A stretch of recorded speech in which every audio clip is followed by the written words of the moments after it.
जय गुरु जी। शुक्राना गुरु जी। सारी संगत को जय गुरु जी। संगत जी, ये बात बिल्कुल सच है। जब भी हम गुरु जी की संगत बनते हैं तो हमें बहुत इच्छा होती है कि हम गुरु जी के स्वरूप को घर पर लाएं। लेकिन कभी कभी ये भी मन करता है कि हमें सिर्फ यही स्वरूप चाहिए गुरु जी का, क्योंकि इस स्वरूप में गुरु जी ने हमें दर्शन दिए थे, या ये स्वरूप हमें बहुत पसंद है। इसी पर एक आंटी जी का सत्संग सुनते हैं, जिसमें उन्होंने बहुत अच्छे से समझाया है कि हमें गुरु जी के स्वरूप की इच्छा रखनी चाहिए, लेकिन हमें क्या नहीं करना चाहिए। तो चलिए आंटी जी का सत्संग सुनते हैं। जय गुरु जी। शुक्राना गुरु जी। अनंतम अनंतम शुक्राना गुरु जी। जय गुरु जी। संगत जी, ओम नमः शिवाय। शिव जी सदा सहाय। ओम नमः शिवाय। गुरु जी सदा सहाय। संगत जी, मेरे इस सत्संग में 2 सत्संग हैं। तो एक पहला तो ये है कि मेरी हेल्थ से रिलेटेड है। तो मैंने अभी थोड़े दिन पहले ही अपना एक सत्संग रिकॉर्ड करके भेजा है तो इन आंटी जी को। वो इससे रिलेटेड था कि जैसे मेरा आयरन अब काफ़ी लो हुआ था, तो मैंने आयरन इन्फ्यूजन यहाँ पे करवाया था और डॉक्टर ने मुझे फिर सजेस्ट किया कि मुझे गायनेकोलॉजिस्ट स्पेशलिस्ट की अपॉइंटमेंट अरेंज करके उन्होंने मुझे बोला कि आपको उनसे कंसल्टेशन करना चाहिए कि आपका आयरन लेवल क्यों लो है, आपको आई थिंक कुछ गायनिक प्रॉब्लम है और उससे रिलेटेड आपको एक बार देखना चाहिए। विल सी कि क्या प्रॉब्लम, मतलब कुछ मतलब चांस नहीं लेना चाहिए आपको ये चीज़ क्योंकि मेरा आयरन इन्फ्यूजन जो है वो बहुत पहले से ही चलता आ रहा है। तो ऑलमोस्ट अभी कोविड के बाद तो 4 साल बाद मैंने करवाया है, बट वैसे मेरा हमेशा ही ऑलमोस्ट लाइक 1 साल में 2 साल में एक बार आयरन इन्फ्यूजन थोड़ा सा या आयरन के इंजेक्शंस या टैबलेट्स कुछ ना कुछ मेरा हमेशा लगा ही रहता है, बहुत सालों से ये है। तो मैं बहुत परेशान हो रही थी जब डॉक्टर ने बोला कि आपको गायनेकोलॉजिस्ट के पास जाना है। आई नो मुझे एक्चुअली हैप्पी होना चाहिए था कि वो एक्चुअली आगे रेफ़र कर रहे हैं तो पता चलेगा कि क्या होगा। अंदर से एक डर भी था और एक वो भी था कि क्या होगा, कुछ निकल आया तो क्या प्रॉब्लम होगी, क्या कुछ निकल आया कुछ और सीरियस इशू हुआ तो क्या करूँगी मैं। तो गुरुजी ने मेरे को बहुत साथ दिया इस चीज़ में, मुझे बहुत बहुत साथ दिया है। मैंने अपने पिछले सत्संग में भी बताया कि कैसे मेरी आयरन इन्फ्यूजन के जब मैं ड्रिप लगा के बैठी थी तो कैसे गुरुजी ने मुझे सत्संग के थ्रू मेरा कष्ट काटा और उसके बाद उन्होंने मुझे मैसेजेस दिए कि तेरा बहुत बड़ा कष्ट काट दिया मैंने। तो ये सब मैंने पिछले सत्संग में शेयर किया है। तो उससे कंटिन्यूएशन में अब मैं ये बता रही हूँ कि जो मैंने गायनेकोलॉजिस्ट की अपॉइंटमेंट ली थी तो आज मैं वहाँ पर होकर आई हूँ गुरुजी की आज्ञा से। गुरुजी को मैंने हाथ जोड़े और उनको यही बोला कि बस आप ही मेरे साथ चलो, गुरुजी आप ही वहाँ पे देखना क्या होगा, कैसे होगा, वो क्या सजेस्ट करेंगे और कैसे होगा। तो संगत जी, मैं बस यही बोलूँगी कि अगर आपको कभी भी आप गुरुजी पे भरोसा करते हैं तो गुरुजी को हमेशा अपने साथ, अपने अंग संग रहने को कहिए और हमेशा यही बोलिए कि आप मेरे साथ चलो, मेरे साथ ही वापस आना, मेरे अंग संग रहना। इससे जो आपकी आने वाली जो भी प्रॉब्लम्स होंगी गुरुजी अपने आप देख लेंगे। तो इसका मतलब ये है कि आप टोटल सरेंडर करके गुरुजी पे छोड़ रहे हो।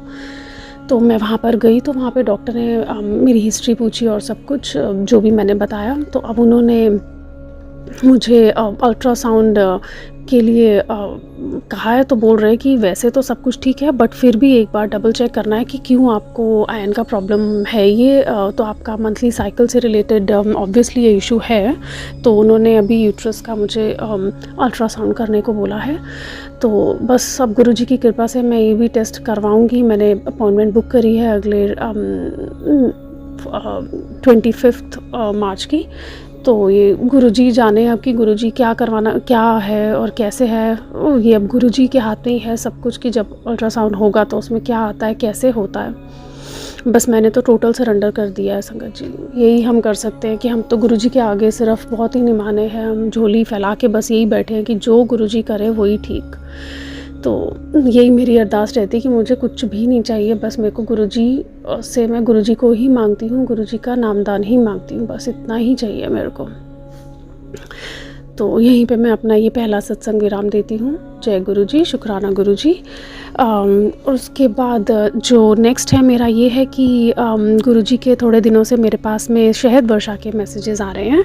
तो वो मैसेजेस गुरु जी बार बार मुझे दे रहे हैं कि तेरे घर पे शहद वर्षा होने वाली है, और वीडियोस भी दिखाते हैं। बार बार बीच में ऐसे होता है कि कोई ना कोई वीडियो ऐसी रैंडमली आती है, फेसबुक पे आती है, यूट्यूब पे, तेरे घर पे शहद वर्षा होने वाली है। और कई स्वरूप पे गुरु जी के अपनी शहद वर्षा के भी वीडियोस दिखाए हैं। तो ये तो बहुत ही मतलब मैं तो धन्य हो गई संगत जी कि मतलब कि मैं ये साक्षात मैं ये देख पा रही हूँ वीडियो पे ही चाहे तो, कि कैसे गुरु जी अपना आशीर्वाद बरसाते हैं संगत पर। तो बस मैं भी अब वेट ही कर रही हूँ कि कब गुरु जी मुझे ये ब्लेसिंग बख्शेंगे। हाँ संगत जी, ये मेरा महाशिवरात्रि का सत्संग है। मैं एक सत्संग पे गई थी, वहाँ पे सबको स्वरूप ब्लेसिंग्स मिली थी बट मुझे नहीं मिली। एक संगत अंकल इंडिया से आए हुए थे और वो बड़े मंदिर से काफ़ी सारे पॉकेट स्वरूप्स और ब्लेसिंग्स लेकर आए थे। तो सब संगत में वो ब्लेसिंग्स डिस्ट्रीब्यूट हुई। जब हम गुरु जी से आज्ञा लेने के लिए खड़े हुए सत्संग के बाद, लंगर प्रसाद के बाद, तो मेरे मन में आया कि अभी अंकल जी मेरे पास आकर ब्लेसिंग्स देंगे। तो फिर मैं आज्ञा लेने के लिए लाइन में लगी, बिकॉज बहुत संगत थी तो हम सब लाइन में लगे। फिर अंकल जी लाइन में एक एक करके सबको ब्लेसिंग्स देने लगे। तो मेरी आइज़ में आंसू आ गए कि मतलब मैं सच्चे मन से गुरु जी से अरदास कर रही थी कि एक्चुअली नॉट अरदास, सोच रही थी कि मुझे ब्लेसिंग्स मिलेंगी। बट संगत जी आप मानोगे सबको लाइन में ब्लेसिंग्स मिली, सिर्फ मुझे छोड़ के। मतलब मेरे आगे वाले संगत जी को भी और मेरे पीछे वाले संगत जी को, मेरे साइड वाले संगत जी को भी। तो मैं लिटरली रोने लगी उस टाइम पे, पर किसी तरह मैंने कंट्रोल किया और फिर माथा टेक के मैं मन ही मन सोचने लगी कि डोर पे, जैसे जब हम बाहर निकलते हैं सत्संग से तो यूजुअली कई बार डोर पे कोई ना कोई ब्लेसिंग्स दे देता है। तो इस बार तो मुझे यही लगा कि डोर पे भी शायद कोई मुझे ब्लेसिंग्स देगा, पर वो भी नहीं मिली। फिर मैं उदास होकर अपनी कार की तरफ चली गई। उसके बाद भी एक्सपेक्ट कर रही थी कि शायद कोई मिरेकल होगा और मेरी कार में कोई नॉक करके ब्लेसिंग्स देने आएगा, क्या मतलब। बट जब ऐसा नहीं हुआ तो फिर मैं बहुत रोई अकेले में कार में बैठकर। तो उसके बाद मैं घर चली गई और फिर गुरु जी का शुक्राना किया घर आकर कि जैसे उनकी मर्ज़ी। तो मैं वैसे भी जब जाती हूँ सत्संग में, कहीं पे भी जाती हूँ तो गुरु जी से आज्ञा लेके जाती हूँ। वापस आती हूँ तो गुरु जी को आके प्रणाम करती हूँ और कहती हूँ मैं आ गई गुरु जी, आप भी आ जाओ। तो पूरा वीक मुझे नंबर 7 की ब्लेसिंग्स मिली और एंजल नंबर्स भी दिखे, जैसे 2222, 4444, 555, 888, 666 और 999 भी। बहुत ही ज़्यादा शुक्राना किया गुरु जी का। और 777 तो काफ़ी बार दिखा। फिर गुरु जी ने मुझे पास के मंदिर आने को कहा शिवरात्रि पर। मैं गई, बहुत अच्छे से पूजा करी गुरु जी के हुक्म से। शिवरात्रि से एक रात पहले यानी 7th को मुझे गुरु जी ने ड्रीम में दिखाया कि मैंने दरबार सजाया और मैं अपनी कॉलीग को कह रही हूँ मुझे तुझे दरबार सजाना सिखाऊंगी गुरु जी का।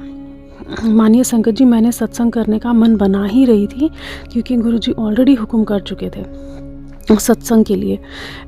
सत्संग के ज़रिए बार बार वो सत्संग सुना रहे थे कि घर में सत्संग कैसे करना चाहिए या मतलब ऐसे सत्संग मुझे सुना रहे थे।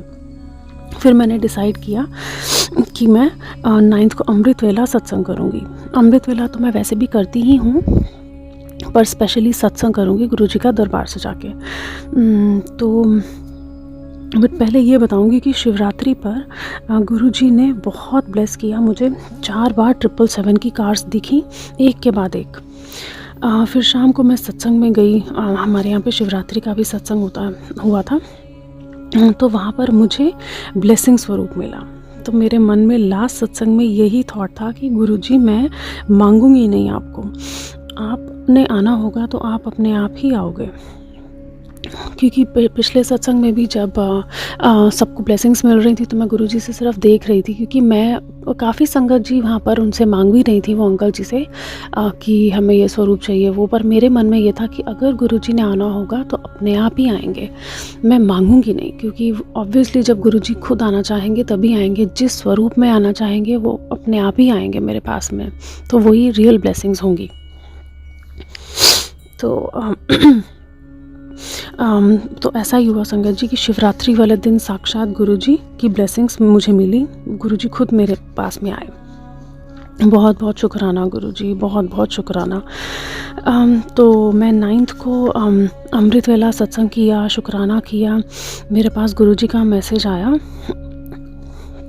बेटा इस शिवरात्रि तेरे घर आ रहा हूँ, ढेरों आशीर्वाद दूंगा, मौज कर, शुक्राना कर। तो देखिए संगत जी, जो गुरुजी कहते हैं वो करते ही हैं। तो गुरुजी ने कहा कि मैं आऊँगा, तो वो आए, शिवरात्रि वाले दिन ही आए, बहुत ही सुंदर स्वरूप में आए। जय गुरुजी, शुक्राना गुरुजी। और मैं यही कहना चाहूँगी संगत जी कि गुरुजी अपने टाइम से ही आते हैं, उनको जब आना होता है। हम सिर्फ सोच सकते हैं, हम सिर्फ गुरुजी से हाथ जोड़ के प्रार्थना कर सकते हैं। आप बस करते रहिए, शुक्राना करिए।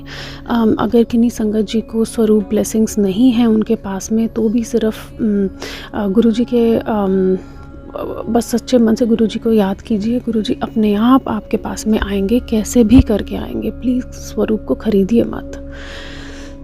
जो रियल ब्लेसिंग्स हैं वो अपने आप आती हैं, अपने आप गुरुजी आते हैं। और कभी भी गुरुजी का स्वरूप चूज़ नहीं करना चाहिए कि मुझे ये स्वरूप चाहिए, मुझे इन चोले में चाहिए, जो मेरे मन में आया। सॉरी संगत जी अगर मैं कुछ गलत बोल रही हूँ तो, क्योंकि ये गुरुजी की मर्ज़ी होती है। एक गुरुजी के हर स्वरूप में गुरुजी का एक अपना अलग ही ऑरा होता है।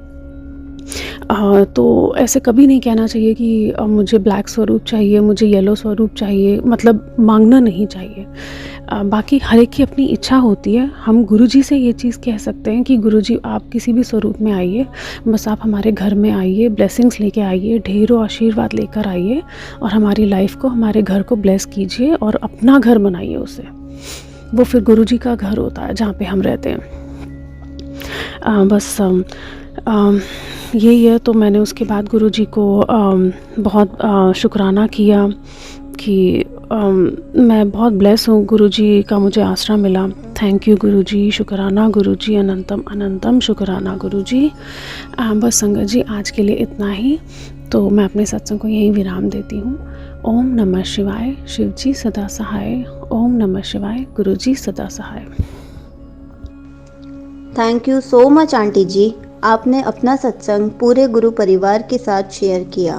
आपने बहुत अच्छे से समझाया कि हमें गुरु जी के स्वरूप की इच्छा रखनी चाहिए, गुरु जी को अपने घर भी लाना चाहिए, लेकिन कभी भी गुरु जी का स्वरूप चुनना नहीं चाहिए कि हमें सिर्फ यही स्वरूप चाहिए, क्योंकि गुरु जी हर स्वरूप में विराजमान है।